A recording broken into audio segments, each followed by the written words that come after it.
इस CCTV footage को ध्यान से देखिए। एक लड़का और एक लड़की साथ साथ चलते हुए जा रहे हैं। कुछ घंटों बाद अचानक वो लड़की अपने व्हाट्सएप नंबर से कॉलेज के एक व्हाट्सएप ग्रुप में अपनी प्राइवेट वीडियो और फोटो शेयर करती है। सबसे हैरान करने वाली बात यह है कि यहाँ लड़की का चेहरा साफ साफ दिखाई दे रहा था, लेकिन उसके बॉयफ्रेंड या पार्टनर का चेहरा इमोजी से ढका हुआ था। व्हाट्सएप ग्रुप के एडमिन ने यह प्राइवेट वीडियो देखते ही तुरंत डिलीट कर दिया, लेकिन लड़की ने यह प्राइवेट वीडियो व्हाट्सएप स्टेटस पर भी लगा दिए। जब वीडियो उसके रिश्तेदारों और परिवार तक पहुंचे तो सभी ने उससे संपर्क करने की कोशिश की, लेकिन उसका फोन स्विच ऑफ था। लड़की घर पर भी नहीं थी, क्योंकि उस दिन वो कुछ दस्तावेज ठीक करवाने के लिए घर से निकली थी और इसी सीसीटीवी फुटेज में उसे आखिरी बार देखा गया था। कई घंटों तक उसे फोन करने की कोशिश की गई, लेकिन उसका फोन स्विच ऑफ था। हालांकि उसके परिवार को पता था कि वो किसके साथ रिलेशनशिप में है। इसके बाद उस लड़की की छोटी बहन ने 25 साल के पीयूष धामनोतिया को फोन किया, क्योंकि उसकी दीदी का पीयूष के साथ रिलेशन था। दरअसल इंटरनेट पर कहीं भी उस लड़की की फोटो या नाम का जिक्र नहीं है, इसलिए हम बार बार उस लड़की कहकर ही उसका जिक्र कर रहे हैं। लेकिन पीयूष का फोन स्विच ऑफ था।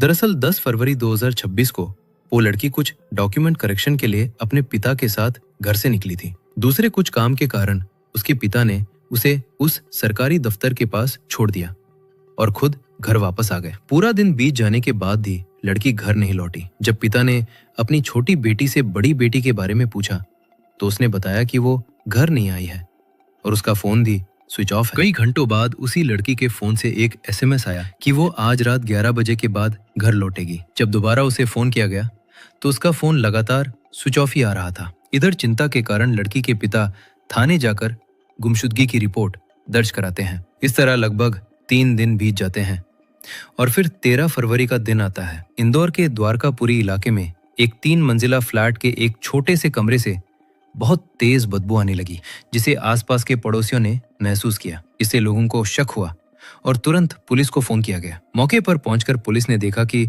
कमरे के दरवाजे पर ताला लगा हुआ था और अंदर से तेज बदबू आ रही थी। इसके बाद पुलिस ने ताला तोड़कर जब कमरे में प्रवेश किया तो बिस्तर पर एक लड़की का शव पड़ा मिला और उसके शरीर पर किसी भी प्रकार के कपड़े नहीं थे। ये वही लड़की है जिसे 10 फरवरी को सीसीटीवी फुटेज में आखिरी बार देखा गया था। चूंकि 3 दिन से ज्यादा समय बीत चुका था, इसलिए उसकी शारीरिक हालत बहुत खराब थी और तेज बदबू आ रही थी। इस घटना में लड़की का सिर्फ कत्ल ही नहीं किया गया, उसके साथ ऐसी घिनौनी हरकतें की गईं जो शायद एक आम इंसान के दिमाग में भी नहीं आ सकती। और सबसे हैरान करने वाली बात यह थी कि जब इस अपराधी को पकड़ा गया तो उसे इस घटना पर सचमुच कोई अफसोस नहीं था।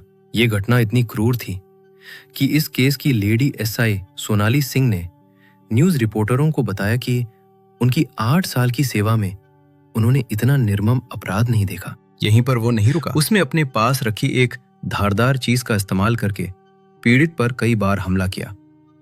वार इतना गंभीर था कि इस्तेमाल की गई चीज क्षतिग्रस्त हो गई। इसके बाद उसने एक और नई चीज इस्तेमाल करके हमला जारी रखा, जिस वजह से इस केस की लेडी इंचार्ज ने बताया था कि उनकी 8 साल की सर्विस में ऐसा केस उन्होंने पहले कभी नहीं देखा था। पुलिस ने पीयूष को फोन करने की कोशिश की, लेकिन उसका फोन स्विच ऑफ था।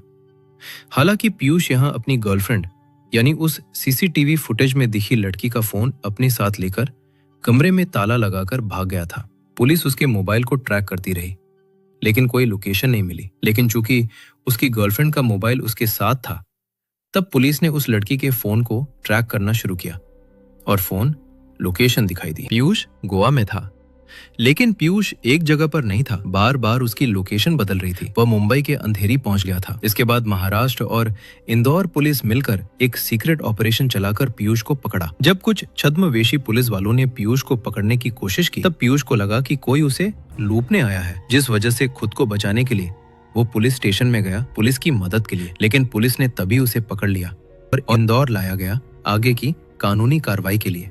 पुलिस ने उससे पूछा कि उसने कैसे और क्यों किया। इसके बाद पीयूष ने एक सफेद पेज और एक पेन मांगा और वहां लिखने लगा सब कुछ। असल में पीयूष इस लड़की से प्यार करता था। लगभग 1 साल से ज्यादा उनका रिश्ता चल रहा था।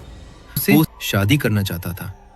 यहाँ तक कि लड़की के घर वाले भी पीयूष और उनके रिश्ते के बारे में जानते थे। घटना के दिन पीयूष लड़की को अपने कमरे में लेकर आया और खाने के लिए मैगी बनाई थी, जिसकी वजह से घटना के दिन आधी पकी हुई मैगी मिली थी। इस दौरान पीयूष ने अपनी गर्लफ्रेंड से खास पल बिताने के लिए अनुरोध किया, लेकिन वह राजी नहीं हुई और बताया कि उसकी शारीरिक हालत ठीक नहीं है, इसलिए वह ऐसा नहीं कर सकती। इसके बाद पीयूष गुस्सा हो गया और उसके साथ जबरदस्ती करने लगा। राजी न होने पर पीयूष ने उसका गला दबाकर उसकी जान ले ली। इसके बाद उसके साथ गंदा काम किया।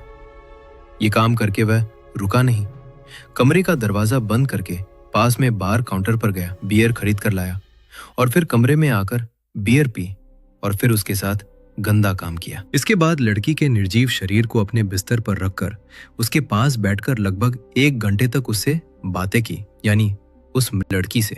इसके बाद पीयूष अपनी गर्लफ्रेंड का मोबाइल लेकर ये प्राइवेट पलों के वीडियो और फोटो अपने नंबर से कॉलेज के व्हाट्सएप ग्रुप में अपलोड किए। यहाँ पीयूष ने खुद अपने चेहरे पर एक इमोजी का निशान लगा दिया ताकि कोई उसे पहचान न सके, लेकिन गर्लफ्रेंड का चेहरा और पूरा शरीर पूरी तरह से दिखाई दे रहा था। कॉलेज के ग्रुप में डालते ही वीडियो सबके पास पहुंच गए। तुरंत इस व्हाट्सएप ग्रुप के एडमिन ने सारे वीडियो और फोटो डिलीट कर दिए। इस घटना में पीयूष ने लड़की के नंबर से व्हाट्सएप स्टेटस भी लगाए थे, जिस वजह से ये वीडियो जल्दी ही लड़की के परिवार और रिश्तेदारों तक पहुंच गए।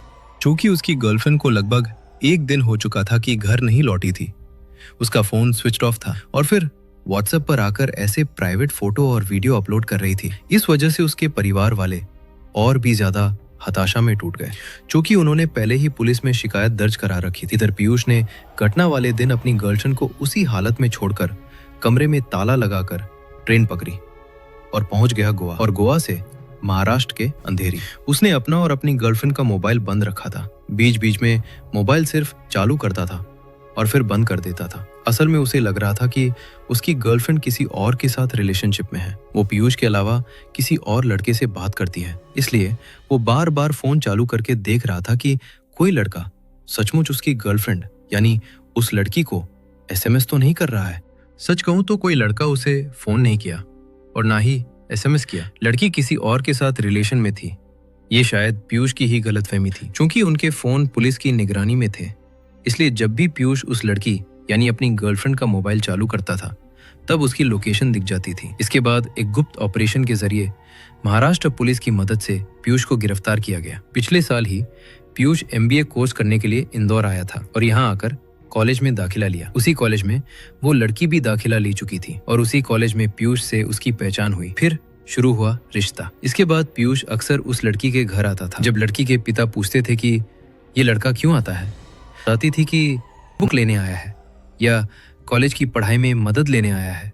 इसके बाद लड़की के पिता ने पीयूष से कहा कि वे कॉलेज से ही पढ़ाई का काम निपटा ले। इस तरह घर आना हमेशा ठीक नहीं है। परिवार को समझने में देर नहीं लगी कि वे एक दूसरे के साथ किसी रिश्ते में है और परिवार ने उनके रिश्ते को मंजूरी भी दे दी। शादी करने की बात भी बताई गई थी। बाद में जब पीयूष अपने घर गया और वहां पीयूष के पिता को किसी वजह से उसके मोबाइल में उस लड़की की फोटो दिखी, तो पीयूष के पिता ने उससे सब कुछ पूछा।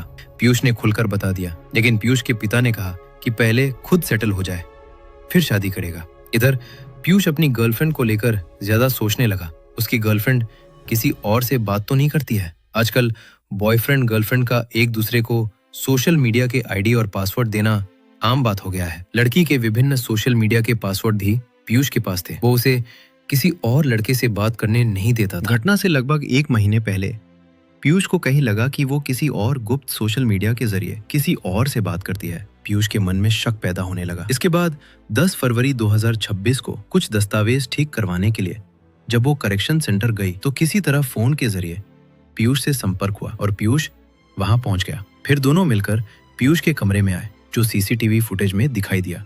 कमरे में पहुंचते ही पीयूष ने उसे खास पल बिताने के लिए रिक्वेस्ट की, लेकिन वो मानी नहीं और इसके बाद वो गुस्से में आ गया और गुस्से में आकर बाकी घटना को अंजाम दिया। रिश्ता केवल साथ रहने का नाम नहीं है, बल्कि एक दूसरे को समझने का नाम है।